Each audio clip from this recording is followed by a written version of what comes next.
I'm Michael Drives, and this is the all-electric 2024 Hyundai Ioniq 6 Limited all-wheel drive in Gravity Gold. Before I get into this review, please hit that subscribe button. It'll mean the world to me. Yes, a minute ago I did say Gravity Gold. However, I can't find any gold in this paint finish. It is a lovely matte paint, but Gravity Gold, maybe Gravity Silver, I'm not quite sure. Let's talk about the design of this car for a minute. Hyundai calls this the Streamliner design, and I know what they're trying to do here. They're trying to sort of make an emotional connection with buyers and not make all of their cars look like small, medium, and large, but really appeal to the emotion of driving, and I think it's done really well. Again, this uses the same motor and batteries and a lot of the components from the Hyundai Ioniq 5. However, it's a completely different design, and you might sort of look at the back end and kind of have thoughts of maybe a Citroen or a Porsche 911, the way it slips down, and I'll show you that. But this is, in fact, I believe, the most aerodynamic production car that Hyundai has ever made. In fact, it is 0.22. That is better than a Tesla Model 3, but not quite as good as, say, a Porsche Taycan or a Tesla Model S. But it's in the territory that is so much phenomenally better than so many other cars. And what that means for this top limited all-wheel drive trim, you get 270 miles of range, and the car has dual motors front and back, so that's 320 horsepower. This car comes in 3 different trim levels: SE, SEL, and Limited, this being the Limited trim. Now, SE is going to have 18-inch tires and wheels. The benefit of that is significantly longer range than the SEL or Limited trim. Those 18-inch wheels make a huge difference. All right, stepping around here to the rear of the Ioniq 6, you're going to notice this sort of swooped back, and it's really cool because depending on the angle of the car that you're looking at, it's very dramatic from the front quarter of the car, sort of looking back, and back here it's a little bit more subtle, but it's a great design. I love these parametric pixels that wrap all the way around, and even in the third brake light up here, this lights up as well. Now, I've got this bag here because I want to talk a bit about the cargo space. All right, I'm going to take the nifty key fob, and speaking of key fobs, this does feel a little bit old school, but I have good news. This car has what's called a Hyundai Digital Key 2. And I may not be getting that term right, but basically you can use your phone and leave this thing at home. You know, it's sort of a large pebble and it's handy for some people, but I think this should be an option and the phone key should be standard. Anyhow, kind of neat where it has this H logo sort of built in here, and it has 4 buttons here, but it actually has some buttons on the side, and that's where you're gonna open the trunk. So with the trunk being opened, I'm now going to put this in, and just to give you an idea of how much space is in here, that's one backpack shoved into the back corner. You can see while the Ioniq 5 has twice the amount of space, the Ioniq 6 has a little over 11 cubic feet of space, but there is still room, and the seats will fold forward if you want them to. You can fit 4 carry-on bags back here and some more luggage, but that's it. Up here, you've got some nice buttons for the automatic trunk to close and open it, and you can lock it as well from here. Just hit that button, the trunk will close, and the car will be locked. Under the floor, you've got a little bit of storage space, and in here you can kind of see there's just enough room for your level 1 charging cable that comes with the car if you want to bring that with you. You can drop the seats from the back, and very nicely, Hyundai's put handles here, so you can just give this a pull and the back seat's gonna drop down, so you're not reaching under there or have to do it from the inside. You can take care of it all from back here. And when that comes in really handy is when you have a suitcase and, oh my gosh, it doesn't quite fit in there. Well, you just pull this and shove the suitcase, and it's just gonna break into the passenger compartment when that seat drops, and you don't have to keep going around to the back of the car and back and whatnot. So I'm going to drop this back down, and we'll take a look at the inside.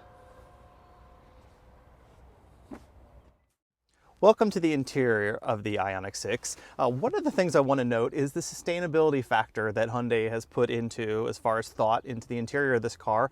The carpets on the floor are made of recycled fishnets, and I think that's a first for Hyundai.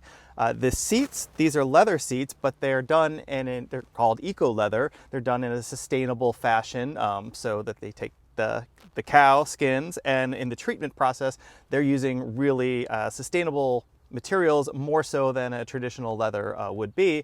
And then also, if you have cloth seats in the SC trim, say, those are going to be made from recycled plastic bottles, I believe it is. So some sustainability factor into the actual materials. I know there are some other dash materials as well that have reused or recycled materials to create these. So that's pretty cool. One of the neat things about the interior is the steering wheel has these 4 little dots on it, and they actually sort of work like an Alexa. So if you use the voice control and you say, you know, Hyundai, please do something, this or that, or give me directions, they'll sort of light up and glow in a pattern. And then if the car's charging at a charging station, that's actually going to show your charge level right here on the steering wheel. So kind of cool. It's very subtle. One of the things I don't like about this steering wheel, however, is that it always feels like it's upside down, and it's hard to tell what is upside down and right side up.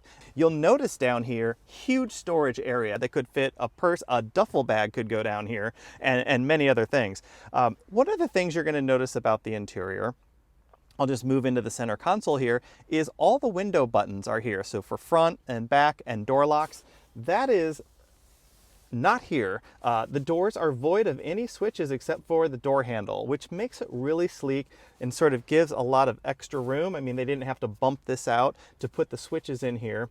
This is the limited trim, so you have the nice Bose speakers here and up in here, so it's a nice detail. And then you have these two 12.5 inch screens, and they're over 12 inches. They work fantastically. They're crisp, and the responses to touch are phenomenally fast. There's no lag with this system. It's really good, and I enjoy using it. There is a wireless charger here in the center for your iPhone or Android phone or any phone that can charge with a Qi charger. And then you'll notice an old school USB-A port. You're going to use that USB-A, plug your phone cord in there, and then you can connect to CarPlay or Android Auto. There are 2 modern USB-C ports here in the glove box and available in the back seats. One of my favorite features of the Ioniq 6, just right off the bat, is 1, there's a sunroof, but 2, it actually opens. Now the interior design, as far as what switches are available and what's in the center screen, is really nice because you have all of the climate control that you really need on a day-to-day right here in this center panel. You just hit the auto button, and that should be 95% of what you need to do with the climate control. If you need to defrost the windows, front or rear, of course, you have those buttons here. And then if you need to reach the heated steering wheel, again, only the limited trim has the heated steering wheel, unfortunately. So you got to pay big bucks to get your hands warm when you grab the wheel. But that same button in here controls the heated seat controls and the heated steering wheel for both driver and passenger, so you have that all set in here.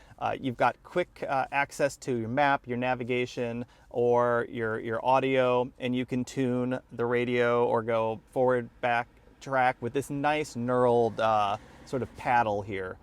Super handy. And then you've got a great button, I know it's at least in this limited trim, where you can hit this little P with a camera and you get a 360-degree view. Again, that 360-degree view is in the limited trim, but you'll always have a backup camera no matter what trim that you're in. And you can see 360 degrees around where the car is, and this really helps with parallel parking, just getting in between lines in a normal parking spot. I think a lot of people out there could use help with that. I have seen in parking lots, so this is a great feature. I use it all the time. I'm like, okay, where are those lines? Oh yeah, I'm in the middle, so this is good. One other cool feature I love about the interior of the Ioniq 6 is the accelerator and the brake pedal. They have a nifty little, I think Volkswagen inspired this at one point, but there's a plus on the go pedal and a minus on the stop pedal. One of the things I noticed about the Ioniq 6 is that the build quality is phenomenal. No squeaks, no rattles, nothing shuddering. It is a solidly built car. And I think that, you know, you think of luxury, you think of just something that's serene and quiet, and this does it. And actually, one thing that helps with that is all of the trims of the Ioniq 6 actually have acoustic glass in the front windshield. Let's take a look at the back seat, and then I want to talk about what's under the hood and the charging a little bit, and then we'll take it for a drive. Welcome to the back seat of the Ioniq 6. Look at the legroom in here. Okay, this is pretty stunning. I'm 5'9", and I was just sitting in that seat. I haven't moved it. You saw how much legroom I had up there. Well, look what we have here. What we don't have is headroom, because if I lean to the right, I'm hitting my head on the edge of the roof. It's not so bad getting in and out, but you can't lean back and step in and out. You kind of got to lean forward and duck, not dramatically. You know, I'm being a little dramatic. No, I'd never do that, but it's something to take into consideration. I would take it into consideration about 0.01%. It doesn't really matter because the car looks great and people can duck a little bit to get in the back, because how many times actually is someone in the back of your car? We do have window switches in the door back here, and you may also notice, it's kind of hard to see right now, but there is some nice lighting behind here, and that changes colors. I think it can change 64 colors, and that actually wraps all the way around the car. And there's even a light bar in the dash, which is pretty cool. Back to the back seat, plenty of room here. You've got these sculpted, even if you had, you know, legs that were a foot longer than me and you had to slide the seat just up a little bit, there would be room here. It's sort of sculpted out, these nice nets back here. And I like the nets because you can actually see what's in there and you won't lose something and find it 7 years later. Down here you have USB-C ports, 2 of them for the rear seat passengers, as well as vents for the rear passengers, which is great. You've got a little drop-down cup holder, armrest, very nice touch. And then 3 adjustable headrests, which are really slick. Of course, your center seat belt. But one of the things that's cool back here is, because this is the limited trim and it's only available in the limited trim, you have what is called in the industry V2L, what anyone else would call a wall outlet. So you could plug in a laptop, a blender, anything you want, depends on what kind of party you're having back here, but you can plug that in down here. This is lockable so that you don't have like fingers sticking in here if you have little kids, so you can sort of lock that out. But a really handy feature. And then if you're at a campsite and want even a little bit more power, there is an external accessory available to plug into the charge port, and that'll give you another outlet and access to more electricity. And you can, you know, power a campsite or a rave in the woods. Let's take a look under the hood, see what's over there. Again, 5'9", there's a lot of room back here. Okay, we're about to check out the frunk under the hood here. How big is it? I've unlocked or released the latch inside the car to open up the front here. I'm gonna feel around. There's the little thing. Okay, I didn't rehearse this. Oh, okay. So this is the storage space. This is the frunk. You can put a notebook in here. You may be able to fit a level 1 charger or the vehicle to load accessory, which is about the size of a handle of a level 1 charger. That's about it. Now, charging the Ioniq 6, I'm going to push this little button here on the flap, sort of a button, and we have a CCS combo charger. Okay, so Hyundai has announced that they're going to be switching to the NACS charger, which is this sort of Tesla charging standard. This Ioniq 6 and all of Hyundai's won't actually be changing until Q4 of 2024. So the latter quarter, October, November, December of 2024. And then for owners of Hyundai cars without the NACS connector in the back integrated, an adapter will be available in Q1 of 2025. Anyhow, you'll be fine right now because you can do level 3 charging, and this uses the CCS combo charger. For now, you know, you won't be missing out big time because an adapter will be available in the future. If that's something that's so important to you that you're not going to want to use an adapter, you could hold out from buying the car. Anyhow, very easy, just one little cover for the CCS combo charging. If you're just doing level 1 or level 2 charging, there's nothing to remove. Just open the flap, plug in the charger, and you're good to go. Now, this car will level 3 charge from, you know, 10 or 20 to 80% in 18 minutes on a 350 kilowatt DC fast charger. Level 2 is going to take you around 7 hours to get to 80%. And then they don't even quote times for level 1 charging because that's going to take a lot longer. And you want to do most of your charging on level 2 charging. But if you just have a wall outlet and you want to get an electric car and you just keep it plugged in all the time, you're probably going to be fine. Now let's go for a drive. Okay, we're going to head off now in the Ioniq 6 and take it for a little drive. First of all, I'm going to try the voice control and see if this works when I navigate to my home. Navigate to... Would you like guidance to this location? Yes. I'm going to hit the button there. And it is requesting. Start now. And here we go. And then turn right. One of the things you can do is in the menu, when you go to Setup and then Sound, you can select what is called Active Sound Design. And I'm going to put it, you have off, you have smallest change, moderate change, and largest change.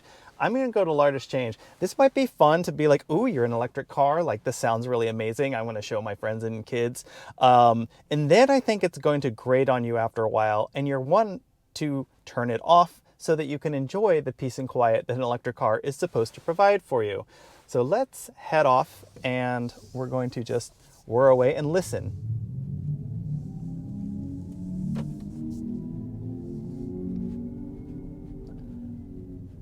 After driving for a little bit, it sort of sounds like an air raid siren that, or tornado siren. That's what I grew up with. We had tornado drills in school, and I'm probably dating myself, but it sounded like this.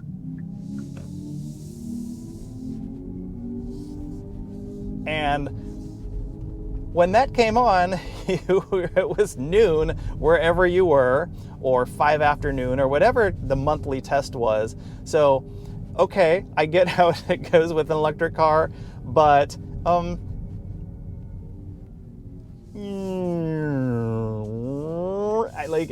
don't know. Anyhow, let's talk about the drive. I am on like the worst road surface right now, and besides this whirring in the background, which I'm immediately going to turn off in the setup mode, I am in the most broken pavement like you could imagine as far as asphalt, and there's barely a shudder from the car. Like, if you see shuddering, it's because of the camera mount and it's suctioned to the window. Really good. So now all that sound is off, and it's just serene. It feels good. Again, these 20-inch wheels do not produce a penalty, I think, on the drive quality, which means that the 18 inches of wheel design, the 18-inch wheels, are going to be so much smoother. This car is just really easy to drive, and one thing that's just a little touch on the paddle shifters that I notice, but I really appreciate, is that they're knurled sort of behind where your fingers touch, and it just feels really good. I mean, you can hit them and you're not slipping off, but it's just a nice touch. It feels premium. In fact, so much of this, while it's not a luxury car per se, it has all the features that you'd ever want or think of in a luxury car. In fact, you know, we talk about every trim level of the Ioniq 6 has radar cruise control. This has a premium machine learning radar cruise control, where apparently it's going to learn something. I haven't delved into this exactly, but the limited trim just has so much that adds to what the normal trim would be. When you tromp on the accelerator, you get, besides a smile and a little pushback to your head, it takes off without any fuss, noise. You know, you don't have revving of a gas car, but you also don't have any wheel slip that you might have in a front wheel drive, you know, electric car that sort of loses grip for a second and then traction control kicks in. The Bose stereo in here sounds pretty fantastic. That's one upgrade that I wish you could just get a la carte in any car, because sometimes I don't want all the extra premium super features, but I do want better audio, and I do want a sunroof. In fact, you know, Mitsubishi had this on the Evolution back in the day, but it was the Sun and Sound package where they had a sunroof paired with an upgraded audio system, and I think that that would just be great in any car. Back to the Ioniq 6. I love driving it. It's just easy. There's nothing confusing or sort of weird. I mean, anytime you step into a new car, like, things seem very weird and strange. I had some folks checking out the car the other day, and they're like, whoa, those big screens, are they going to be distracting? And it's something you just quickly get used to. And they are, of course, dimmable and can adjust to the level of light at the time. But I find myself extremely comfortable. I've got back adjustments for the seats here, of course, power, height, and everything, and power adjustments for the passenger seat as well. So, you know, a lot of adjustability. The steering wheel is fully adjustable, up, down, in and out, every way, which way you want to go. Again, right now I'm looking at the steering wheel and I think it's upside down because of its shape. I think it should go like this, like that's what the steering wheel should look like, but no, it's going to go like this. So yeah, roomy for passengers. Not the car for heavy packers, but other than that, I think you're going to be fine, and you're going to find room in this car for all of your stuff. I mean, just the biggest storage bins in the door panels, not deep, but wide. And this space under the center console, so useful. So much stuff can go under there. And you would think that window switches being in the center are strange. They're not. It took 0.00 seconds for me to adjust to that, and I just know, okay, yep, they're here in the center. Some other manufacturers do that, so some people may be more familiar with it than not. One thing to note on the steering wheel, before I go, you do have drive mode here, and this is selectable with Eco, Comfort, and then Sport. And Sport just really makes the pedal super sensitive and puts all the power out kind of like the instant that you get on it. And it's a little bit more tapered and less aggressive on the non-sport modes. You know, Comfort is just about the middle ground. The Eco is just going to be a lot more gentle when you hit the accelerator. There is a snow mode. You can hold this button down, this drive mode button, for a couple seconds. And if you're in, you know, some treacherous snow, you can definitely get more traction by using that snow mode. I think it's going to be a little bit more beneficial for you.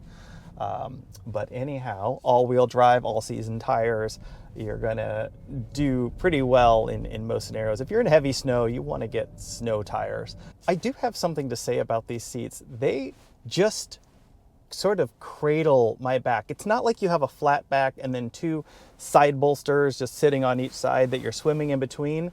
It's sort of like you're in a spoon. You're just sort of scooping. If you look at the seat back design, you're gonna know what I mean. Besides them being extremely, you know, well formed, they're heated and they're cooled as well. As having, of course, the heated steering wheel in this limited trim. And now it's time for a breakdown. Actually, it's time for my fabulous favorites and not so favorites. Fabulous favorites, the design of this car. It just looks cool. It's unique, it's functional because it can slip through the air, but it really looks good. And these 20-inch wheels on this car don't punish the ride, which I really like. Another fabulous favorite about the car is the build quality. I mean, there is not a seam on this car that doesn't align practically perfectly. And what that really means is it's not so much about, wow, everything is well aligned, which, you know, is nice and feels good and sort of reminds you of the quality of the car, but it's dead silent when driving on the inside. You know, audio off, generated sounds off. Nothing is sort of disturbing you. It's very peaceful and it's very serene. I love that. Third fabulous favorite is that you can get any of the trims in rear-wheel drive or all-wheel drive, so you're not stuck having to, you know, have all-wheel drive when you want a Bose stereo and a sunroof.